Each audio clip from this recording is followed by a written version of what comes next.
Purse നമ്മുടെ ഗെയിമും കാര്യങ്ങളൊക്കെ ഓപ്പൺ ആയിട്ടുണ്ട്. അപ്പോൾ ബ്ലാക്ക് ഫ്രൈഡേ ക്യാമ്പ് ഇപ്പം നിലവിലുള്ളത് കൊണ്ട് തന്നെ വേറെ ക്യാമ്പയിനും കാര്യങ്ങളൊന്നും ആഡ് ആക്കിയിട്ടില്ല. അപ്പോൾ ഇനി ബാഴ്സ ക്യാമ്പയിൻ വരുമോ വരില്ലേ എന്നതിനെ കുറിച്ചുള്ള ഡീറ്റെയിൽസ് നമ്മൾ ഈ വീഡിയോ കൂടി പറയുന്നുണ്ട്. പിന്നെ മൺഡേ ഏത് ബാക്കാണെന്നൊക്കെ ഈ വീഡിയോ കൂടി നോക്കുന്നുണ്ട്. അപ്പോൾ വീഡിയോ എല്ലാവരും മുഴുവനായി കാണാൻ ശ്രമിക്കുക. അപ്പോൾ വീഡിയോ ഇഷ്ടപ്പെടുകയാണെങ്കിൽ ലൈക്ക് ചെയ്യാനും ഷെയർ ചെയ്യാനും സബ്സ്ക്രൈബ് ചെയ്യാനും മറക്കരുത്. നമുക്ക് നേരെ വീഡിയോയിലോട്ട് കിടക്കാം. അപ്പോൾ ഇപ്പോൾ വന്നേക്കണ പാക്ക് ഏതാണെന്ന് വെച്ച് കഴിഞ്ഞാൽ പെലേൻ്റെ പാക്കാണ്. കൈനോട്ടം കൊണ്ടുവന്ന അത് സെയിം പ്ലേയിങ് സ്റ്റൈലും സ്കില്ലും ആട്രിബ്യൂട്ട്സ് എല്ലാം സെയിമാണ്. വേറെ മാറ്റങ്ങളൊന്നും കൊണ്ടുവന്നിട്ടൊന്നുമില്ല. പെലെ ഡീ പ്ലേയിങ് ഫോർവേഡും ക്രൈഫ് ഹോൾ പ്ലെയറും പിന്നെ പുസ്കാസ് ഫോക്സിൻ ദ ബോക്സും തന്നെയാണ്. ഇതിനെ എടുത്തു പറയാനായിട്ട് വേറെ ആരുമില്ല. പിന്നെ ഒരു ഫ്രീ സ്പിന്ന് കിട്ടുന്നുണ്ട്. അപ്പോൾ അതെല്ലാവരും ജസ്റ്റ് ഒന്ന് ലോഗിൻ ചെയ്താൽ മതി. ഫ്രീ ട്രൈ കിട്ടുന്നുണ്ട്. പിന്നെ വെറുതെ പിന്നെ കുറച്ച് ഷോർട്ട് ടൈമിൻ്റെ കുറച്ച് കാർഡ്സ് കൊണ്ടുവന്നിട്ടുണ്ട്. അപ്പോൾ അതിലും ഫ്രീ ട്രൈ ഉണ്ട്. ഒരു 3 ഷോർട്ട് ടൈം കാർഡ്സ് പാക്ക് കൊണ്ടുവന്നിട്ടുണ്ട്. ഒന്ന് ഏഷ്യ, ബ്രസീലിയൻ ലീഗും പിന്നെ ജെ ലീഗും. അപ്പോൾ എല്ലാത്തിൻ്റെയും ഫ്രീ ട്രൈ ഇട്ടുണ്ട്. ലോഗിൻ ചെയ്താൽ മതി. അപ്പോൾ അതാരും മിസ് ചെയ്യാണ്ടിരിക്കുക. നമ്മുടെ പ്ലെയർ ഓഫ് ദി കാർഡ് നോക്കുകയാണെങ്കിൽ മൈഗിനാനൊക്കെ ഉണ്ട്. പിന്നെ പോഗ്ബയുണ്ട്. കുഴപ്പമില്ലാത്ത കാർഡുകളൊക്കെ തന്നെയാണ് കൊണ്ടുവന്നേക്കണത്. അപ്പോൾ പോഗ്ബേൻ്റെ കാർഡ് എടുത്ത് നോക്കുകയാണെങ്കിൽ ബോക്സ് ടു ബോക്സ് കാർഡാണ് കൊണ്ടുവന്നേക്കണത്. കുഴപ്പമില്ലാത്ത സ്റ്റാറ്റ്സും കാര്യങ്ങളൊക്കെ കൊടുത്തിട്ടുണ്ട്.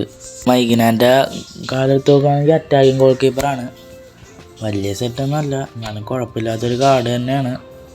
അപ്പോൾ ഗോൾ കീപ്പറൊന്നും ഇല്ലാത്തവർക്ക് എടുക്കാവുന്ന ഒരു കാർഡ് തന്നെയാണ് മൈഗിനാൻ്റെത്. പിന്നെ എസ്സേൻ്റെ കാർഡ് അടിപൊളി കാർഡ് തന്നെയാണ്. ഹോൾ പ്ലെയറാണ്. നല്ല ഫിനിഷിങ്ങും കുഴപ്പമില്ലാത്ത രീതിയിൽ സ്റ്റാറ്റ്സും കാര്യങ്ങളൊക്കെ കൊടുത്തിട്ടുണ്ട്. അപ്പോൾ എൻ്റെ ടാർഗറ്റ് എസ്സയാണ്.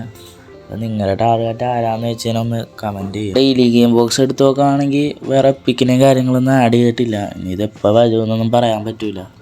ഇനി കൊണ്ടുവന്നാലേ നോക്കാൻ പറ്റുള്ളൂ. ഇതിപ്പോൾ ബ്ലാക്ക് ഫ്രൈഡേ ക്യാമ്പയിൻ്റെ സെക്കൻഡ് വീക്ക് ആയതുകൊണ്ട് തന്നെ ആ ടിക്കറ്റും കാര്യങ്ങളൊക്കെ കിട്ടുന്നുണ്ട്. അപ്പോൾ മാക്സിമം എല്ലാവരും കളിച്ചെടുക്കാൻ നോക്കുക. അപ്പോൾ പെട്ടെന്ന് കളിക്കാൻ വേണ്ടി ഫ്രണ്ട് മാച്ച് ഇട്ടിട്ട് ഗോൾഡൻ റൂള് ആക്കി കളിച്ചാൽ മതി. പെട്ടെന്ന് അത് കൂടുകയും ചെയ്യും. 3000 കോയിൻ കിട്ടാനൊക്കെ ഉള്ളൊരു വകുപ്പുണ്ട്. കുറേ പേർക്ക് കിട്ടിയിട്ടുണ്ട് 3000 1000 ഒക്കെ.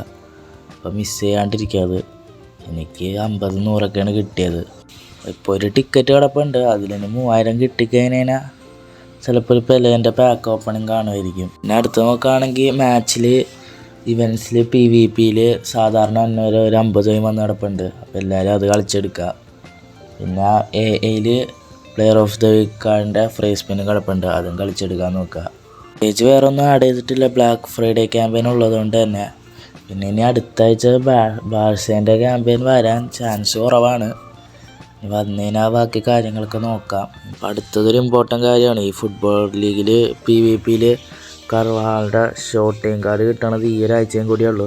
അപ്പോൾ എല്ലാവരും അടുത്ത ആഴ്ചക്കുള്ളിൽ 1 മില്യൺ റാങ്കിനുള്ളിൽ കയറാൻ നോക്കുക. എൻ്റെ വരാൻ പോണത് പിക്ക് പാക്ക് തന്നെയാണ്.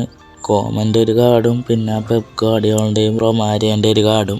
അപ്പോൾ ഈ വീഡിയോ ഇത്രേ ഉള്ളൂ. ഈ വീഡിയോ ഇഷ്ടപ്പെട്ടാൽ ലൈക്ക് ചെയ്യാനും ഷെയർ ചെയ്യാനും സബ്സ്ക്രൈബ് ചെയ്യാനും മറക്കരുത്.